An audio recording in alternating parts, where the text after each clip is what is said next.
hola, ¿cómo están? Soy Alejandro San Francisco y un gusto tenerlos nuevamente en nuestro programa Historia, Libros y Banderas de este sábado 15 de junio de 2024. Hoy tenemos un gran invitado, Pablo Longueira, ingeniero civil de la Universidad de Chile, destacado político, fundador de la UDI, diputado, senador, ministro de Estado, presidente de la Unión Demócrata Independiente y que además ha sido autor de este libro, Mi testimonio de fe, el servicio público, el sentido del dolor, publicado por Grijalbo y que tiene en portada, como ustedes pueden ver, a la figura de Cristo, de Tomás Moro, de Jaime Guzmán y de Miguel Kast. Primero que todo, Pablo, qué gusto verte. ¿Cómo estás tú? Muy bien, un agrado esta invitación y compartir contigo, así que feliz de estar aquí. Pablo, primero, ¿qué te llevó a escribir este libro por ahí por el 2003, un año particularmente difícil para la UDI, para ti personalmente, para muchos amigos? Mira, fue un año muy, muy duro. Ya las generaciones jóvenes tal vez no lo recuerdan, pero nosotros vivimos durante 10 meses un montaje, una acusación que terminó siendo todo falso, pero que tuvo lamentablemente una cobertura muy potente de todos los medios de comunicación, dándole pie a esa mentira que acusaba. Al comienzo eran 2 senadores, después terminó básicamente con uno y concentrado en Jovino Novoa, que era una figura muy histórica y emblemática de la UDI, que había participado y acusaciones muy, muy duras, que no prefiero ni mencionarlas porque la verdad que es un periodo y un episodio que prefiero olvidar porque fueron 10 meses muy complejos que tuvimos que enfrentar en forma muy solitaria y me llevó a escribirlo porque sentí la necesidad de expresar qué es lo que había confluido en ese partido. Te fijas qué es lo que, porque cuando si hubieran ganado este montaje, hubiera sido muy complejo continuar con el proyecto político, ¿te fijas?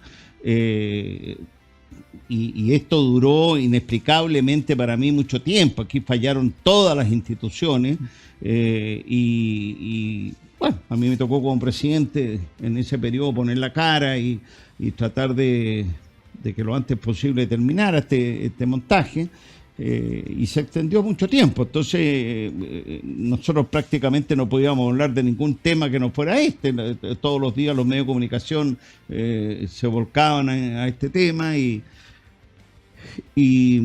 eso me llevó porque en el fondo era destruir a la UDI, era destruir una candidatura presidencial como la de Joaquín Lavín, que había terminado, recordemos, vamos a ver ese tema, claro, el año 2000 en un empate con Ricardo Lagos en la primera vuelta y finalmente ganó el presidente Lagos, pero en ese minuto Joaquín Lavín era un candidato, comparándolo hoy día como está la Evelyn Matei, digamos, en el sentido de estar en la pole position y la mejor opción presidencial. Entonces el objetivo era un objetivo que apuntaba a destruir este partido político y obviamente a una de las figuras más emblemáticas. Vamos a entrar luego a la UDI propiamente tal en sus primeros 20 años de vida, 1983-2003. Pero quería preguntarte un poco por tus orígenes, por tu formación. Cuéntanos un poco de eso. Bueno, yo me formé, yo viví mucho tiempo de mi vida en Melipilla. Fui los primeros años al Colegio Marambio en Melipilla y después nos trasladamos al Colegio San Ignacio, donde nos formamos toda mi familia, todos mis hermanos. Nosotros somos 6 hombres, así que los 6 estudiamos ahí. Y después me fui a estudiar ingeniería, que era mi vocación desde pequeño, porque yo pasaba por Bochef cuando chico, le decía a mi papá, ¿qué voy a estudiar yo? Yo no vengo de un entorno político, yo nunca me imaginé en la vida que me iba a dedicar 30 años al servicio público. Y bueno, la vida me llevó a algo muy distinto. Yo postulé ingeniería en la Chile, a ninguna cosa más. Eso era mi vocación, eso es lo que yo quería hacer y estudiar. Y bueno, fue lo que tuve que abandonar durante 3 décadas. No fueron 30 pesos, fueron 30 años, como dicen hoy día.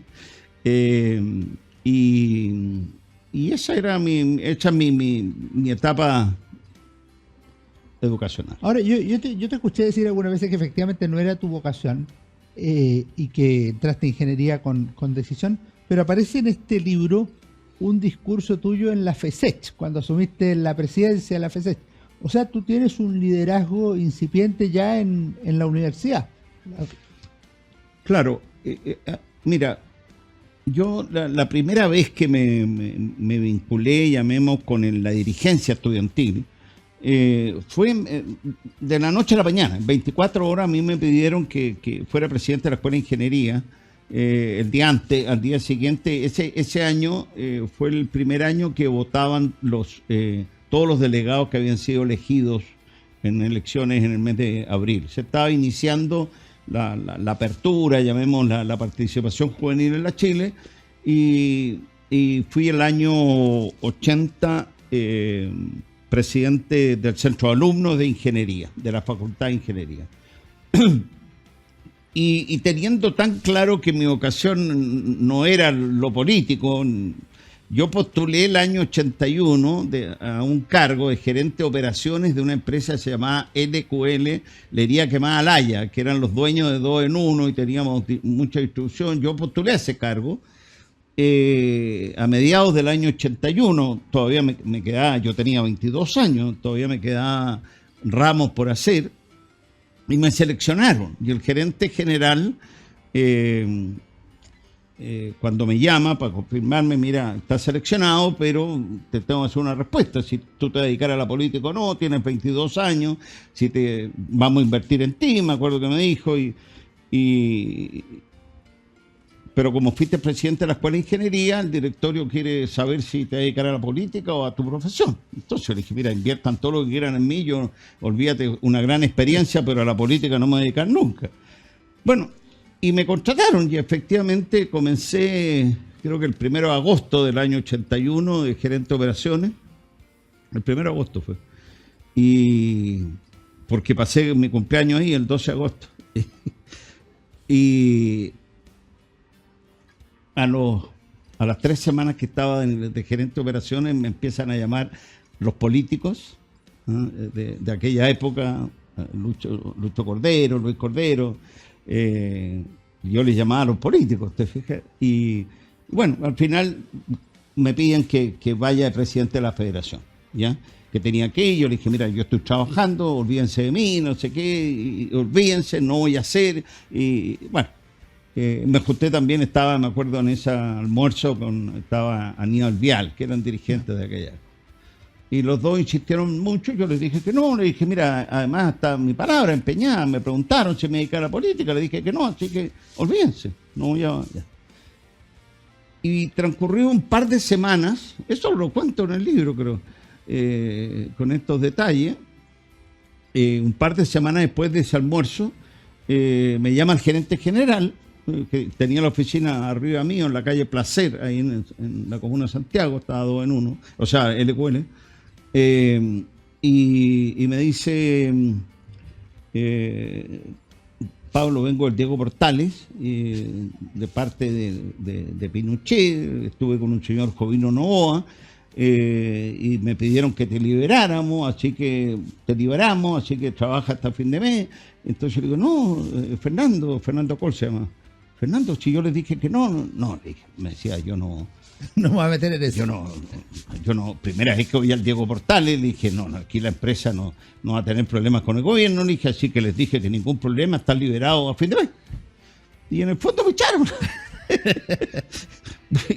y yo ahí conocí a Jaime Guzmán, o sea, mi vínculo con yo, mucha gente cree que yo tuve chacarilla, que yo nunca me imaginé en mi vida que iba a dedicarme al servicio público. Yo no digo la política, el servicio público, sí. Para mí fue un servicio público.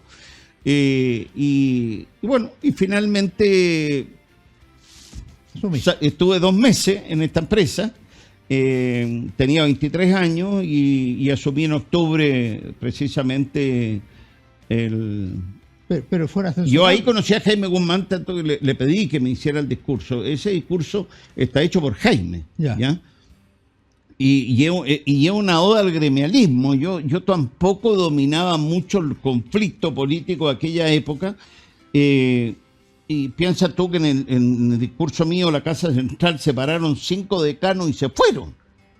En el pleno discurso. Porque, que eran de los duros. Claro, obviamente, eran de los duros, porque la Chile está muy... Todo esto yo lo empecé a conocer y a captar en esa época. Te fijas, yo no estaba vinculado a ningún movimiento político, que nunca imaginé. Y después lo que ocurrió, que fui presidente de la Federación en el año 82, a fines de ese año me titulé, me casé, todo me ocurrió el año 82.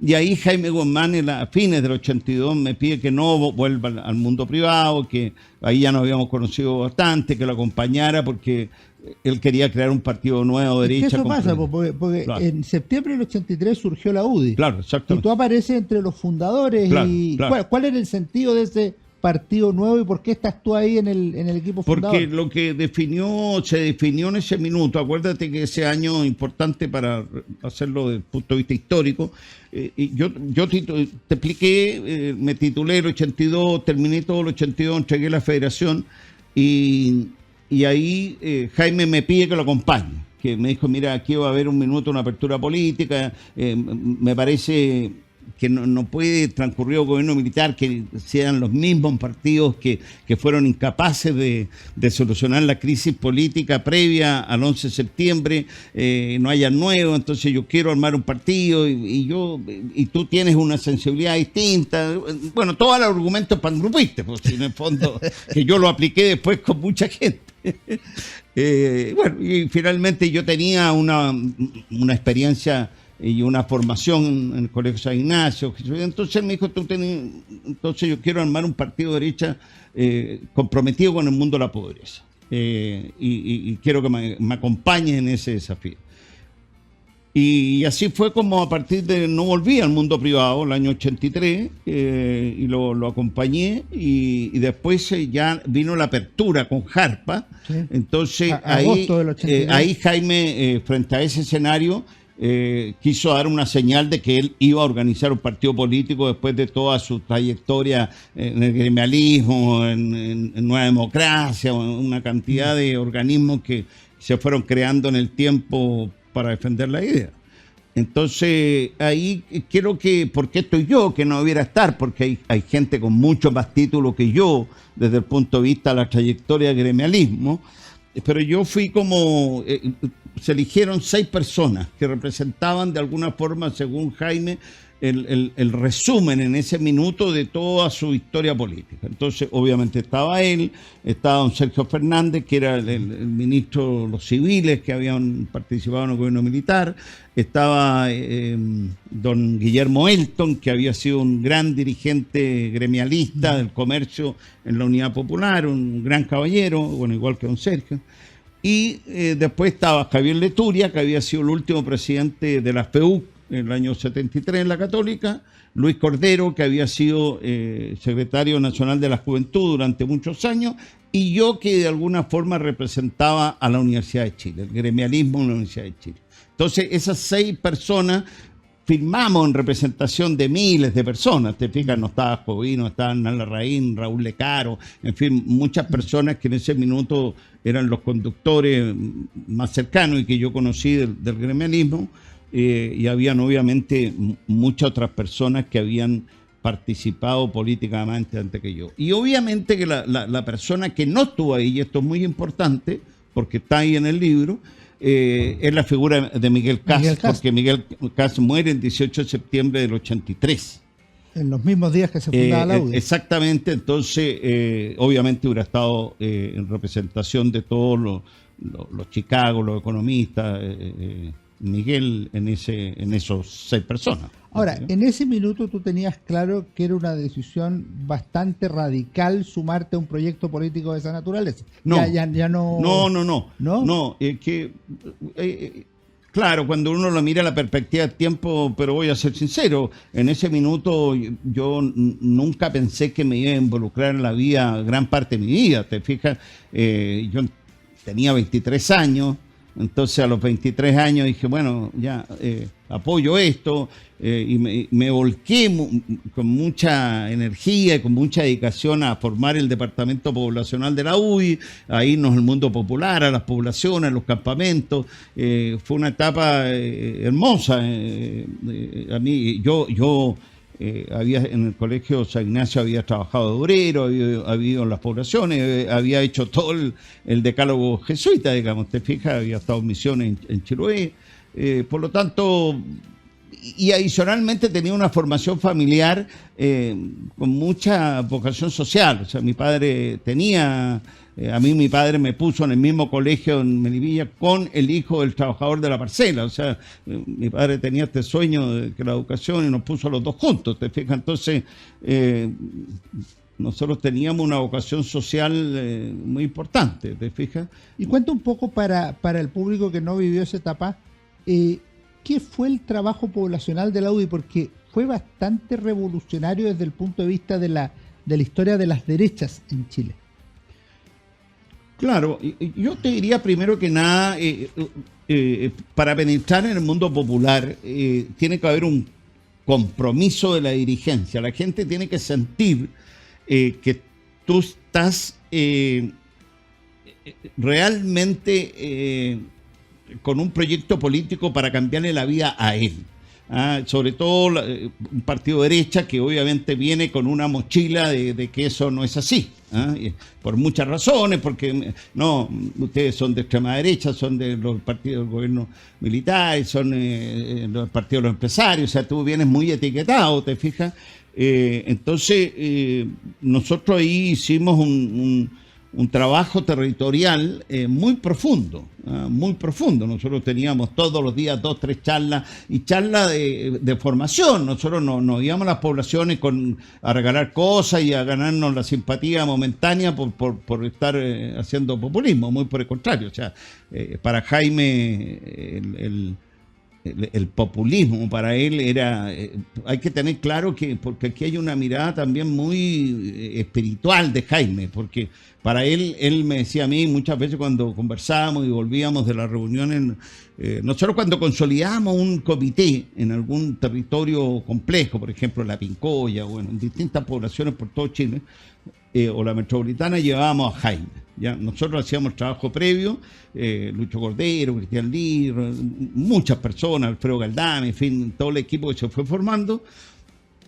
Y ese trabajo era un trabajo doctrinario. Nosotros dábamos todos los días 3 o 4 charlas de doctrina, de los principios. Nosotros queríamos transformar dirigentes y que ellos de alguna forma fuesen...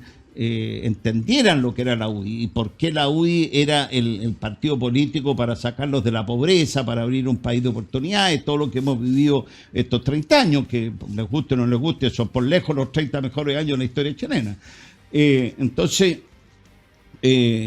yo soy un testigo privilegiado, Alejandro, de cómo se le cambió la vida a la gente que vivía en las peores condiciones en ese minuto. Si es que hoy día, para los jóvenes de hoy día, no tienen cómo imaginarse lo que era Chile hace 30 o 40 años atrás. Y en ese periodo en que nosotros penetramos en el mundo popular, el 45% estaba en la extrema pobreza y se definía como pobre, porque hoy día no es lo mismo. Mira, tú puedes estar técnicamente en la pobreza, pero tú puedes decir, no, yo soy de clase media. Bueno, hoy día el 80% se autodefine clase media y puede ser de clase media. Hemos reducido la pobreza enormemente, aún nos falta, y tenemos bolsones de pobreza en campamentos muy importantes todavía, pero en el fondo hay que situarse en ese momento. O sea, la pobreza en Chile era una pobreza habitacional y de ahí se traducía en una pobreza en salud, en educación, en todo, porque tú te enfermabas en la casa, no. ¿Te fijas? Entonces, al final, ese compromiso fue muy importante. Y la gente nos veía en los días de lluvia, en la noche, en los sectores populares, mucha gente no sabía, pero nuestra gente era perseguida, a pesar que estábamos en el gobierno militar, pero cuando tú formabas un comité de la UDI en un pasaje, en una población, obviamente muchas veces esos dirigentes, sus casas eran apedreadas. Bueno, tuvimos el asesinato de Simón Llévenes, que fue nuestro primer mártir, ¿te fijas? Y Simón lo asesinaron. Imagínate lo que fue para mí el impacto de ese asesinato. Y yo te voy a contar algo que nunca lo he dicho, creo, públicamente. Yo me salvé de todo atentado. A mí me pusieron una bomba en el campamento Sir Manrique, que afortunadamente se chingó y estalló, pero en menor grado, y las esquirlas afectaron a unos dirigentes, pero nos pusieron por atrás de las mediaguas donde estábamos. Y después una vez que fue una dirigente, ella era comunista, que me fue a avisar que me fuera, porque ahí en el Sir Manrique había en el sector 5C, si mal no recuerdo, había una unidad del Frente Patriótico Manuel Rodríguez, así que también me advirtieron, váyase porque lo vieron a matar. Entonces, al final la gente percibía que nosotros, todos los dirigentes de la UDI, estábamos con ellos, no es que estuviéramos con alguna intención electoral, porque no habían. Entonces, ese periodo, ¿te fijas? Fue un periodo muy épico, con mucho sentido de misión, ¿te fijas? Y eso cautivó a mucha gente, y terminamos haciendo un trabajo, y ellos veían que nosotros estábamos dispuestos a correr la misma suerte de ellos, ¿te fijas? Y entonces eso generó un vínculo muy estrecho con toda esa dirigencia que formamos a lo largo de todo Chile. Pablo, vamos a hacer un pequeño alto y volvemos de inmediato para seguir conversando sobre tu historia y el libro Mi Testimonio de Fe, con Pablo Longueira en Historia, Libros y Banderas.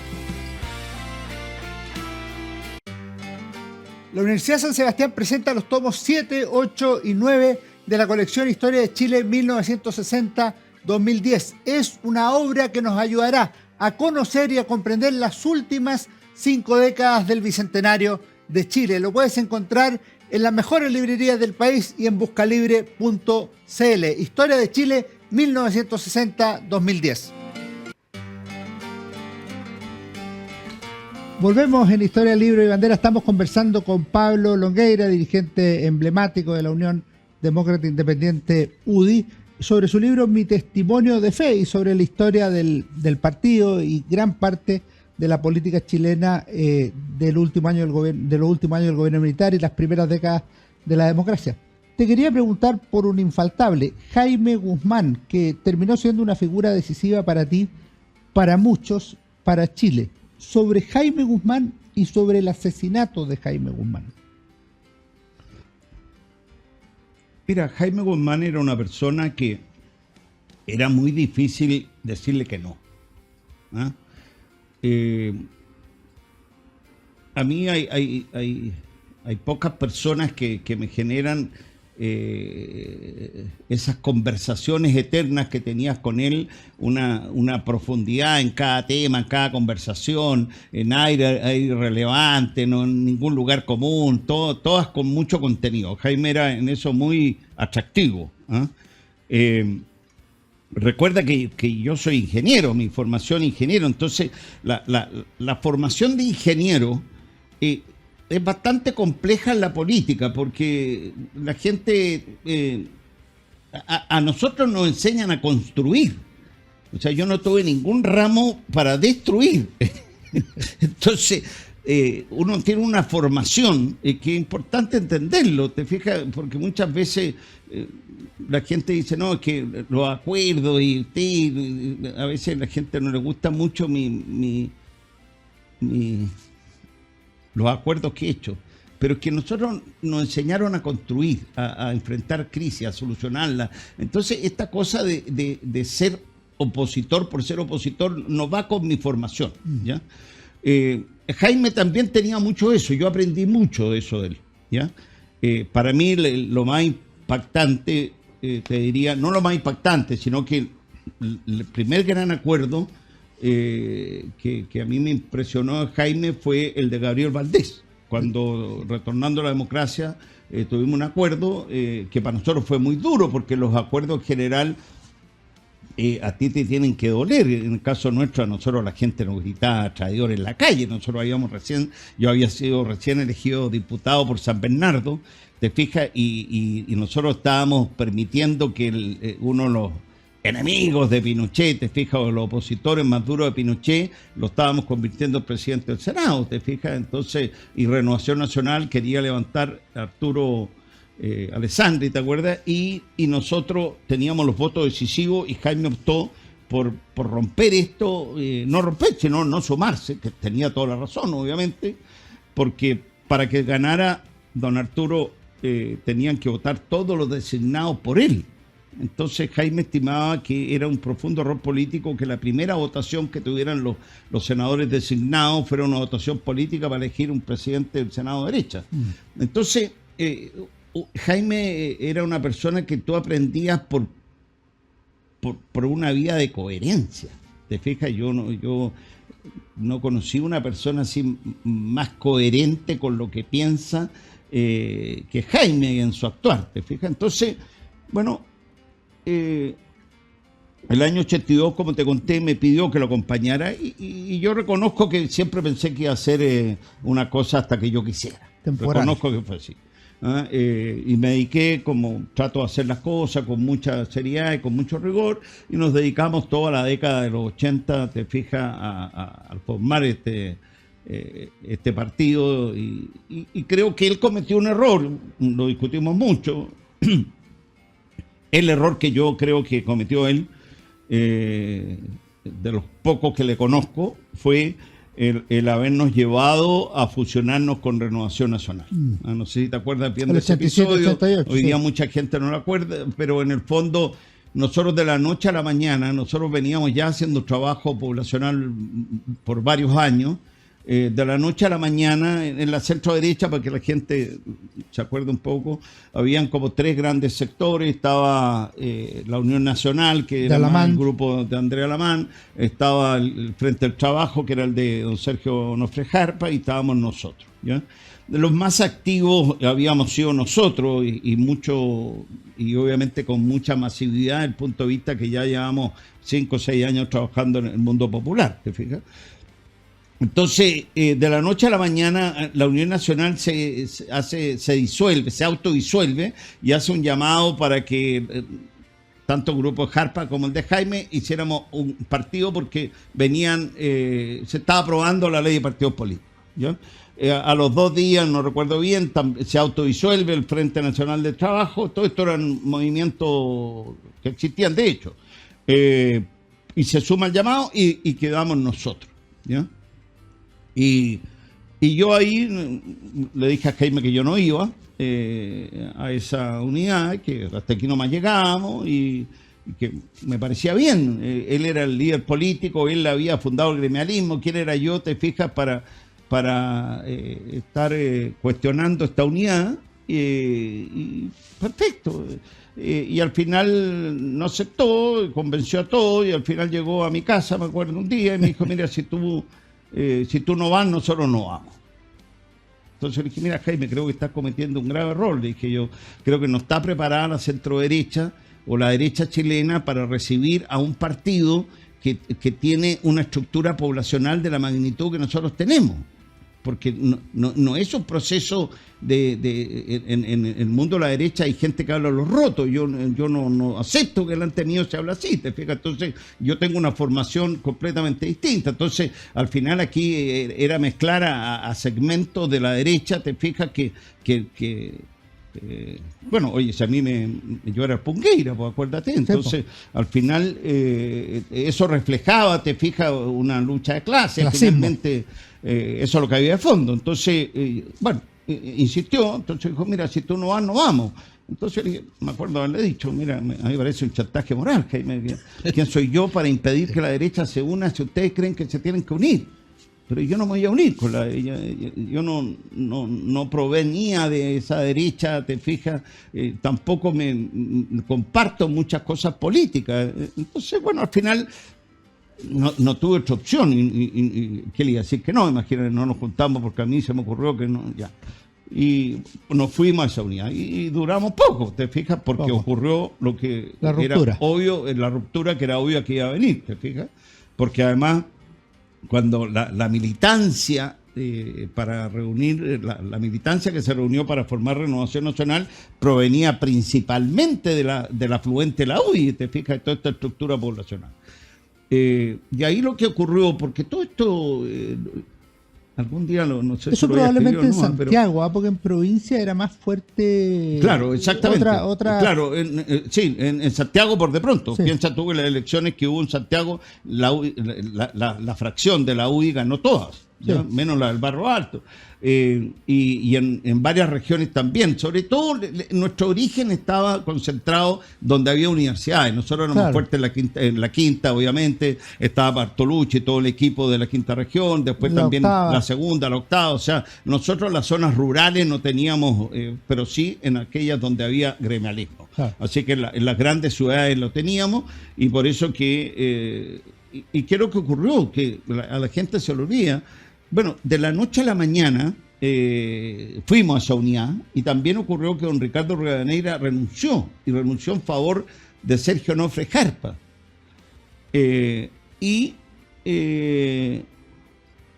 Y nosotros de la noche a la mañana nos quedamos en Renovación Nacional, presidido por don Sergio Onofre Jarpa, que en ese minuto era una discordia. Después terminamos todos íntimos amigos con Sergio, pero en ese minuto no era así, ¿te fijas? Fue un problema de momento. Claro, ¿y qué es lo que ocurrió? Porque la gente no lo sabe. Entonces, Jaime, ¿qué es lo que tuvo que hacer Jaime para salvar todo su proyecto histórico? Tuvo que postular a la presidencia de Renovación Nacional, ¿ya? Y me pide a mí que me haga cargo de la elección, ¿ya? Y que tenía que ganar, porque obviamente era la única forma, porque se estaban retirando muchas personas. Piensa tú la discrepancia que tenía en ese minuto don Sergio, el Frente del Trabajo, con los Chicago. O sea, imagínate este partido que había terminado. Entonces, Jaime veía que toda su estructura ideológica estaba muy debilitada en ese partido. Y bueno, y como lo iba a ganar, porque teníamos todo calculado, por las elecciones que se habían generado, lo echaron. Entonces, ahora de ahí volvimos a formar la UDI. La UDI por el sí, luego la UDI. Claro, ahora, el 90 surge una UDI en el Congreso Nacional pequeña, pero fuerte, y a su vez con una nitidez doctrinal y un grupo de trabajo bien importante, tanto en el Senado como en la Cámara. Pero al año asesinaron a Jaime Guzmán. Fue el momento más duro de la UDI. ¿Cómo se proyectaron hacia adelante? Bueno, efectivamente, tal como dices tú, Alejandro, nosotros en el año 90 ganamos 14 diputados y 2 senadores. Nosotros en la primera elección no teníamos dirigentes más de 40 años. Fue Jaime Queno Cantuaria y no teníamos más. Nosotros llevamos en un cupo, entre comillas, nuestro a don Bertrán Urenda, que era independiente, pero no era de la trayectoria del gremialismo. Y el resto yo tenía 29 años, teníamos 30, o sea, ahí estábamos en la media de 30 años, 31 años. Entonces éramos 14 diputados muy homogéneos, y yo te diría, excluyéndome porque no voy a comentar sobre mí, todos muy buenos profesionales, muy serios, muy rigurosos. Entonces éramos 14 tipos que cada vez que votábamos en contra de todo nos daba tal agrado que votábamos parados incluso. ¿Ah? Y me acuerdo que muchos amigos de la Concertación me decían, nosotros ustedes los admirábamos porque votaban en contra de todo, y 14 en contra y parados ahí los 14. Y éramos influyentes porque en general todos muy trabajadores, profesionalmente muy competentes y ideológicamente muy homogéneos, ¿te fijas?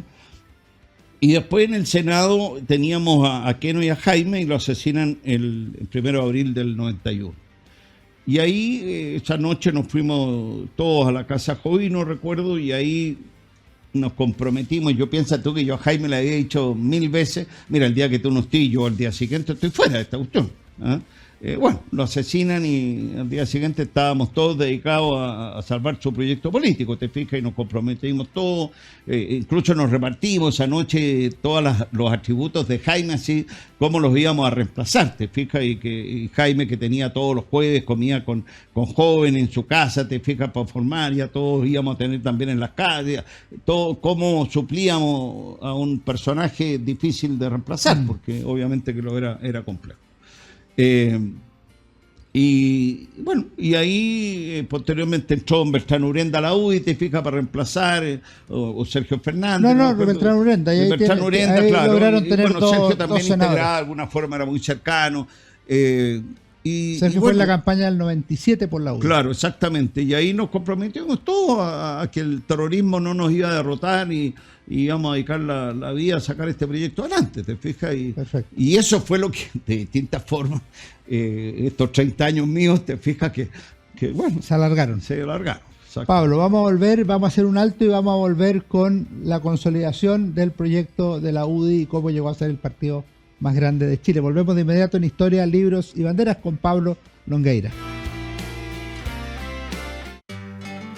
La Universidad San Sebastián presenta los tomos 7, 8 y 9 de la colección Historia de Chile 1960-2010. Es una obra que nos ayudará a conocer y a comprender las últimas 5 décadas del Bicentenario de Chile. Lo puedes encontrar en las mejores librerías del país y en buscalibre.cl. Historia de Chile 1960-2010.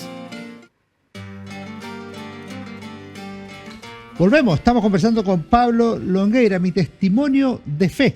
Y queremos ir de inmediato, Pablo, a la consolidación de la UDI, porque tú nombraste, se fueron a la casa de Jovino. Jovino Noboa murió hace exactamente 3 años, el 1 de junio de 2021. Quiero que nos cuente un poco de él. Él fue presidente de la UDI posteriormente, hasta el 98, cuando tú asumiste.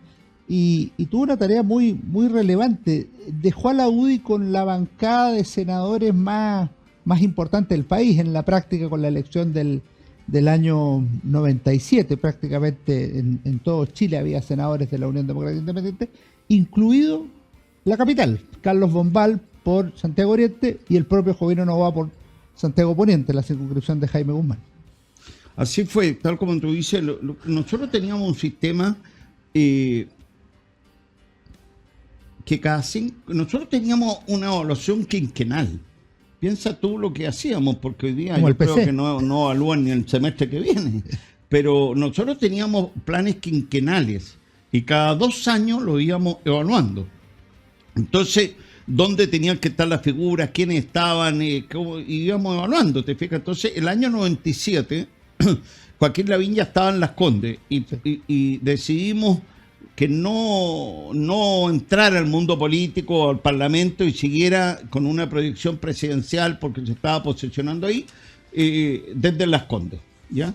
Y efectivamente ese año logramos, yo creo que Renovación cometió muchos errores también, en el sentido que subió figuras que no tenían la envergadura, no sé, puedo ser injusto con algunos, pero en general para ser senadores, y nosotros logramos un equipo de senadores notables, ¿ya? Y ahí ganó Carlos y Jovino en la Poniente, o sea, tuvimos las 2 metropolitanas, don Marcos Cariola, te fijas, allá en el sur, una persona excepcional, Sergio gran Fernández, abogado, Sergio Magallanes. Fernández Magallanes, en fin, ya venían a la raíz desde el año 93. La Evelyn Matei en la cuarta. Bueno, 2005 nos gana Juan Antonio posterior, en fin, la Evelyn, entonces... Andrés Chadwick en la sexta región. Andrés Chadwick en la sexta, logramos un equipo de senadores muy, muy potente, ¿ya?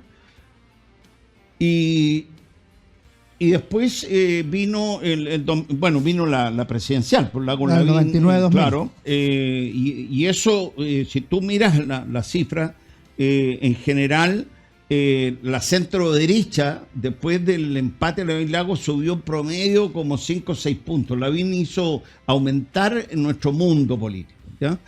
Y eso hizo que, de alguna forma, en la década, el triunfo final de Piñera como presidente se empezó a fraguar desde el año 2000, ¿te fijas?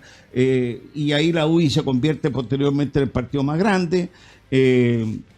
Yo creo que ahí, bueno, vino el acuerdo el año 2003 también con Lagos, te fijas que eso también fuimos posesionando la UDI como un partido con mucha influencia y con una mirada país, que era parte de nuestro discurso, te fijas, y también acuérdate que la democracia cristiana inscribió mal todos sus candidatos, entonces... El 2001. Claro, en 2001 ocurrió eso, y esa elección nos convertimos en el partido más grande posteriormente.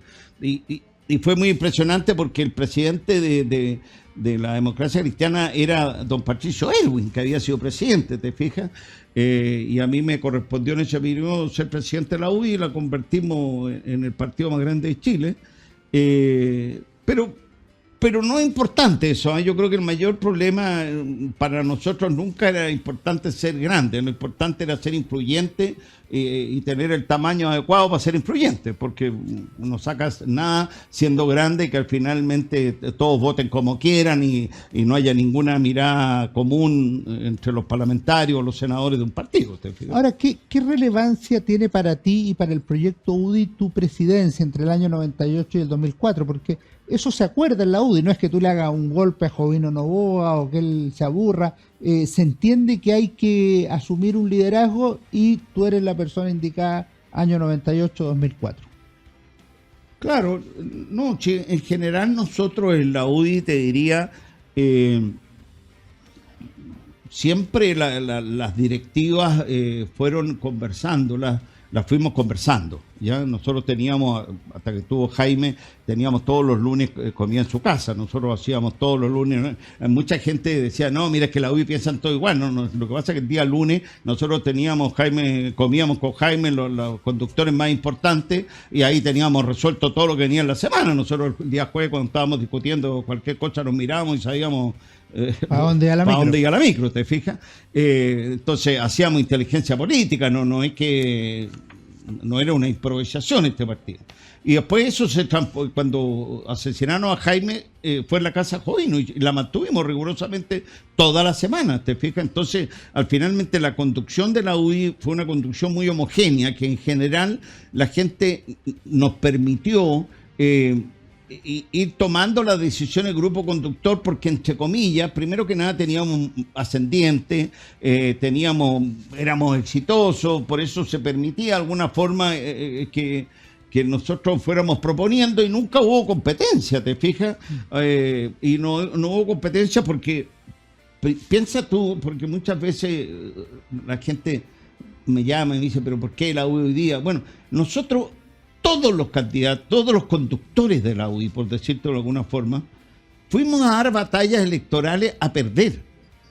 Entonces nadie entró, tuvo un privilegio, entró por la ventana, mira, porque yo soy pariente no sé quién, tengo esto, o porque soy hermano no sé quién, tengo lo otro. No, esto era por jineta, ¿te fijas? Por dedicación, por trabajo, por sudar. O sea, Jaime tenía una frase muy histórica dentro de la UDI, que era, la política es 90% transpiración y 10% inspiración. Es una frase de Lenin. Claro. Bueno, pero Jaime la usaba mucho, la escuché alguna vez. Y ahora la invirtieron, te fijas, 90% inspiración y con suerte transpiran un día. Entonces, al final, eso en la UDI eran como culturas internas que se fueron formando. Entonces, eso permitió que en ese minuto, bueno, querían que fuera yo. A mí me pasó, es feo que hable de mí, pero yo muchas veces intenté no estar en la directiva, ¿ya? Porque la conducción partidista es muy agotadora, ¿ya? Es muy desgastante. Y bueno, y no lo logré nunca, tanto que se inventó el cargo de subsecretario para que yo fuera subsecretario y estuviera en la directiva, y se inventó un día. Después fui tesorero, creo que no, pero vicepresidente, fui todos los cargos. Al final siempre estuve, yo creo que no hay nadie que haya estado más tiempo en la conducción que yo. Bueno, así lo querían y bueno, yo intenté no hacerlo. Entonces, ese año, como te digo yo, la UDI se convirtió en el partido más grande después de que aprobamos la ley para la democracia cristiana, y 5 meses después la ciudadanía nos eligió como el partido más grande del país. ¿Cómo? Tú dedicas varias páginas en tu libro al tema de los valores, de la coherencia moral, de ciertos principios que son intransables, de lo que Jaime Guzmán llamaba los principios conceptuales sólidos y valores morales objetivos y graníticos. ¿Cómo se hace para crecer electoralmente y mantener esos valores? Es muy difícil y muy complejo y habitualmente no funciona. Fíjate que interesante tu pregunta, Alejandro, pero no en el crecimiento, es más complejo en el tiempo, conservarlo en el tiempo.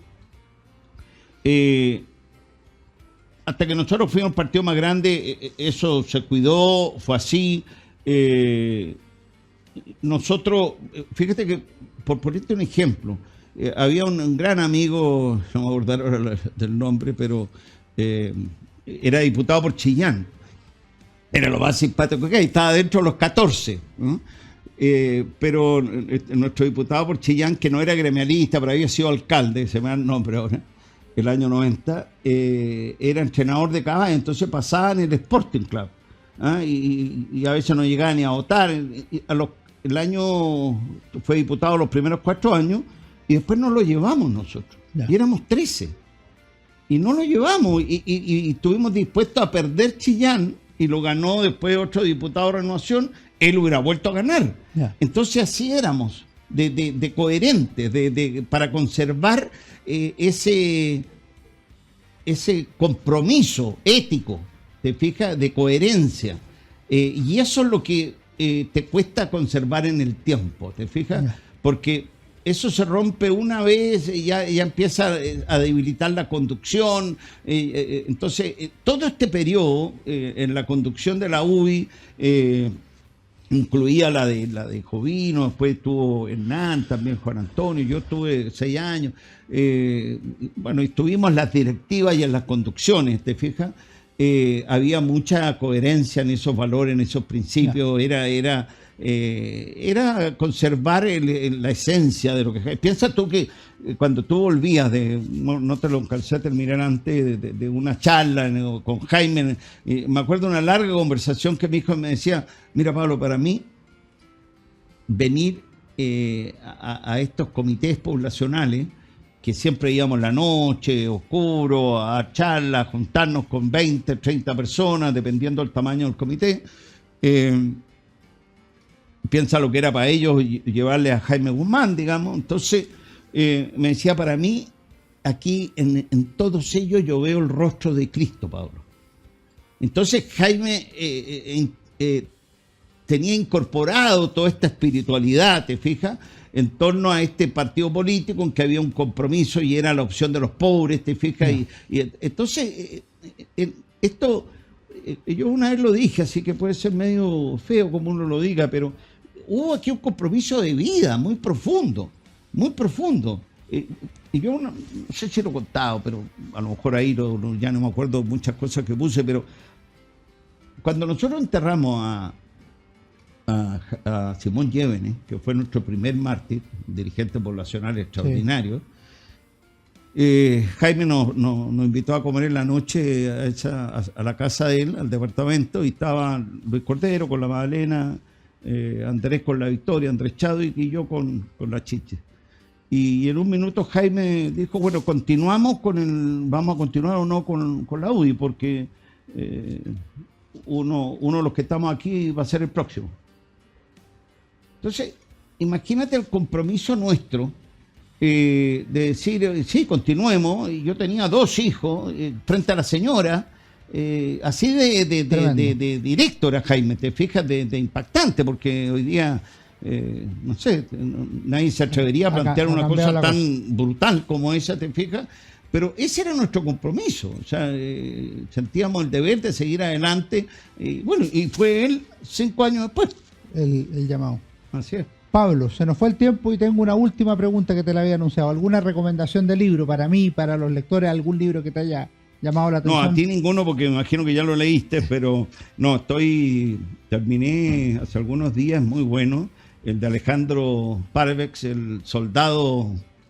Guillermo Parvex. Guillermo, perdón. El veterano de Tres Guerras. No, ese es muy antiguo, no, el nuevo, el último que sacó, perfecto, el soldado sí. por circunstancias. Por circunstancias, sí. Muy bueno.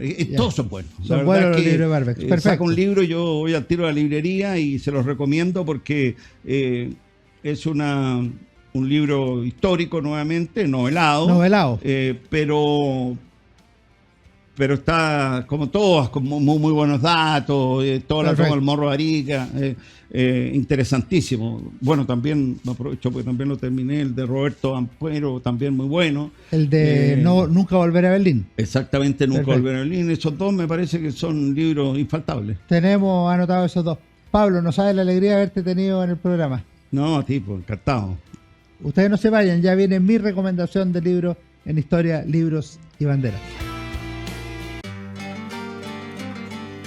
Hola, ¿cómo están? Soy Alejandro San Francisco y esta semana en Historia, Libros y Banderas mi recomendación de libro es Jaime Guzmán, Ideas y Política, 1946-1973.